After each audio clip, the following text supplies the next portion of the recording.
Kombat 1 is easily what I would consider to be Game of the Year for 2023.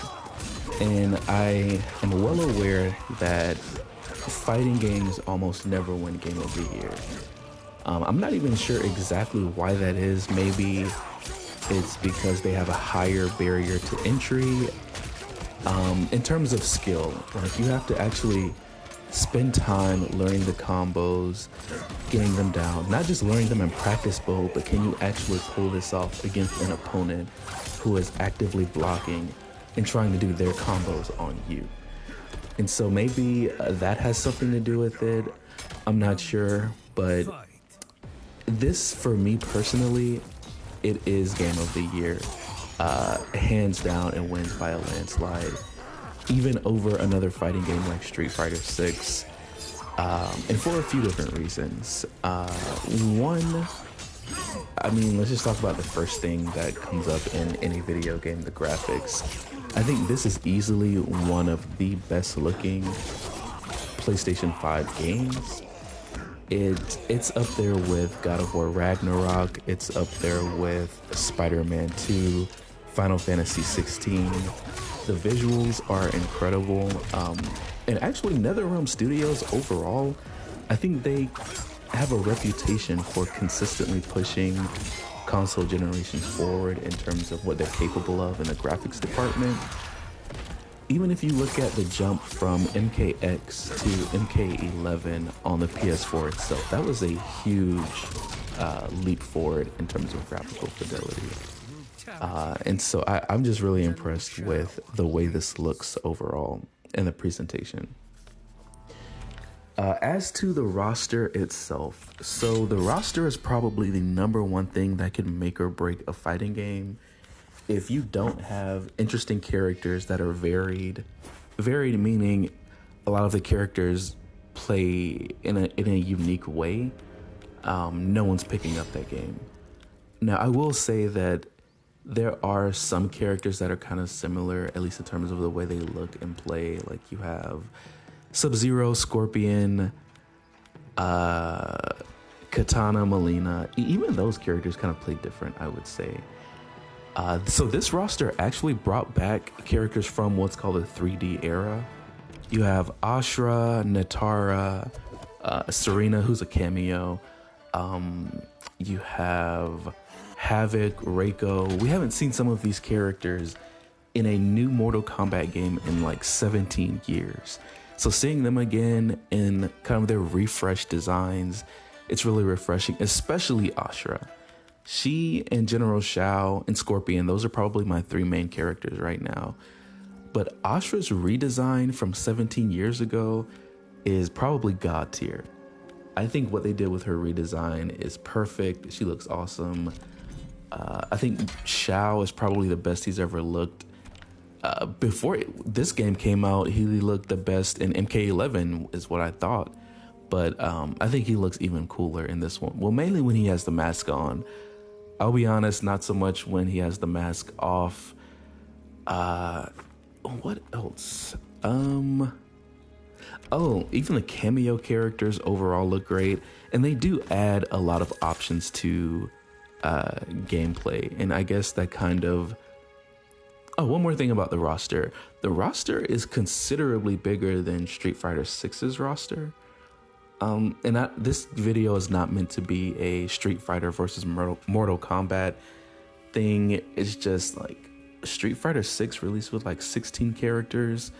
This game is releasing with 23, which even 23 seems on the smaller side of things for a fighting game. Tekken 8, which is coming out early next year, I think will have 24 characters on its day one roster. But that leads me into the cameo section. So earlier Mortal Kombat games had like variation modes where you pick Scorpion and Scorpion has 3 different variations and they all play very differently from each other. But this game, you kind of have just the one base character in their moveset, but each cameo can add like different avenues and pathways for combos. So it's almost like you have 15 different variations, and each cameo really does kind of add its own flavor to a character. Like the combos you can do with Frost, you may not be able to do with Cyrax and vice versa. So I think combo creativity is really one of the things that will probably give this game a lot of longevity.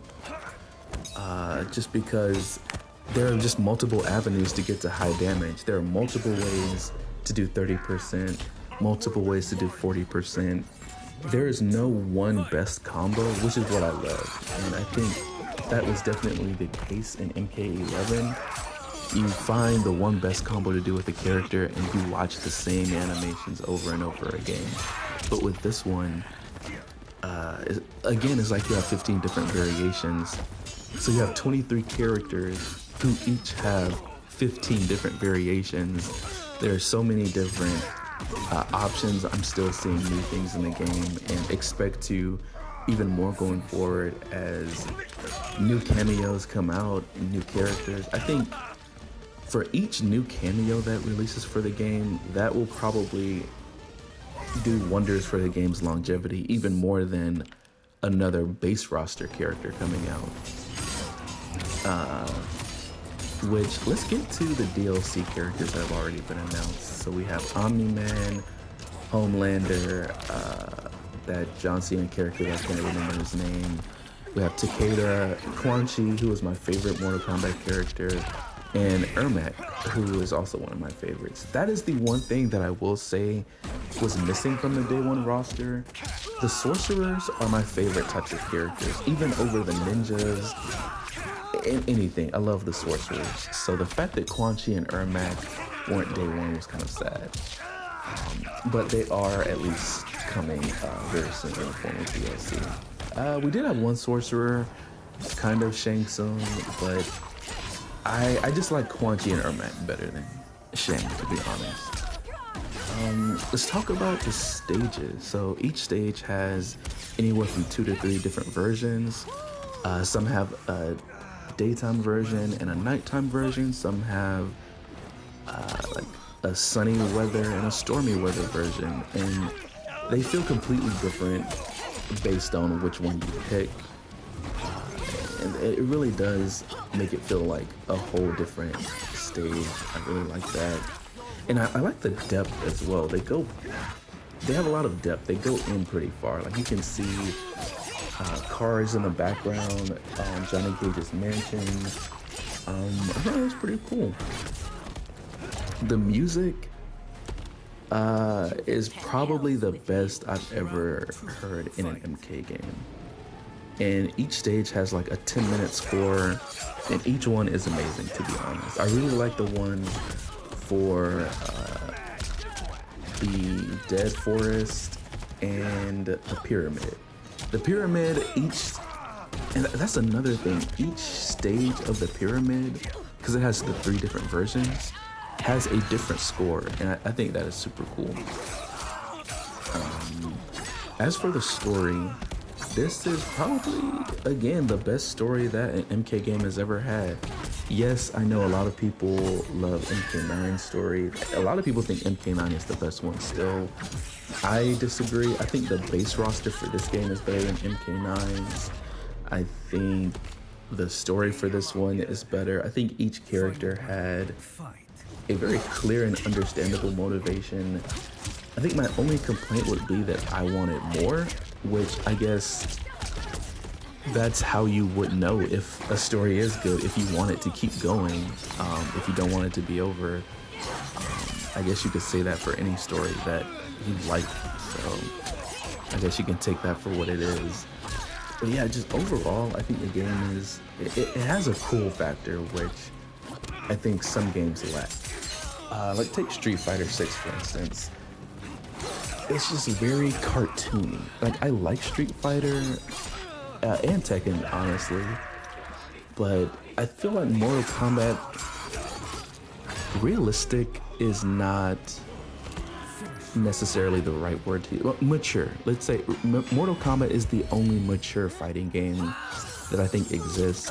It's the only one with realistic character models. Like, if you look at Street Fighter 6, I've never seen a human being who has the thighs and hips of Chun-Li, for instance. But Mortal Kombat, it's like all of these people kind of look like real people, to be honest. And it's the only one that's not super cartoony. It's more mature. Now, granted, yes, people are still ripping spinal cords out with their bare hands. That's why I hesitated to say the word realistic. But it is the only one that's gory and kind of serious. It's the only one where people like die and actually kill each other. In Street Fighter and Tekken, people kind of just beat each other up, but people die in Mortal Kombat. And I think that's one of the things that sets it apart and makes it unique. I'm trying to think, am I leaving anything out? Oh, customization. Okay, so this is one thing that is not as good in this one as it was in MK11. In MK11, you had 3 gear pieces for each character that you can change, and this one you just have the one. I do miss being able to change 3 gear pieces. It definitely seems like this game is more focused on like changing the skins themselves, not necessarily the gear. I will say that I do kind of miss being able to have more customization, but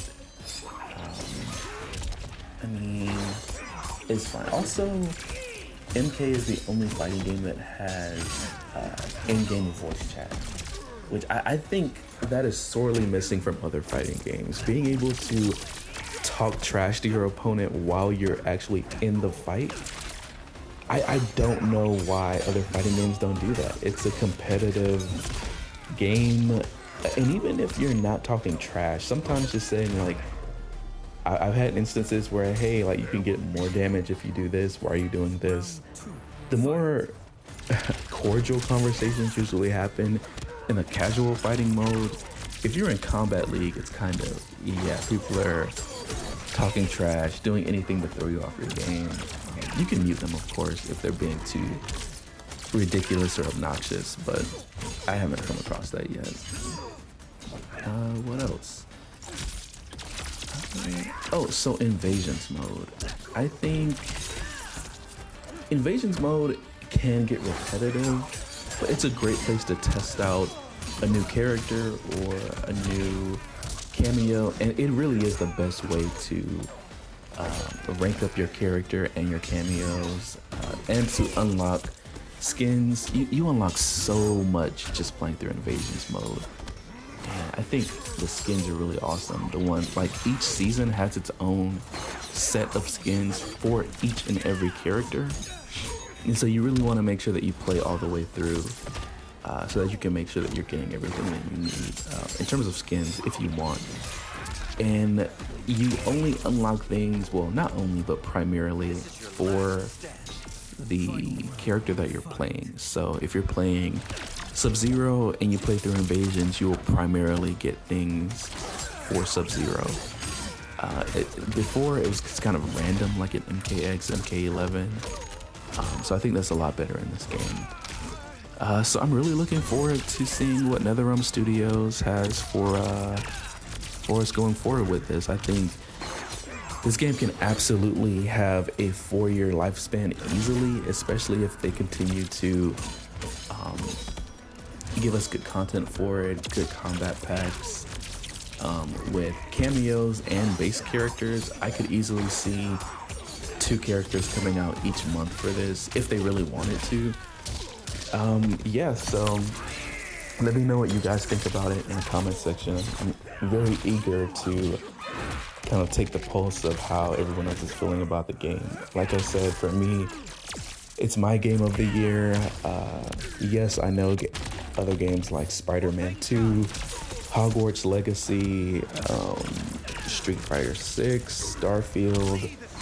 There have been some really good games that have come out this year, but none have kept my attention as much as this one, so I'm looking forward to it.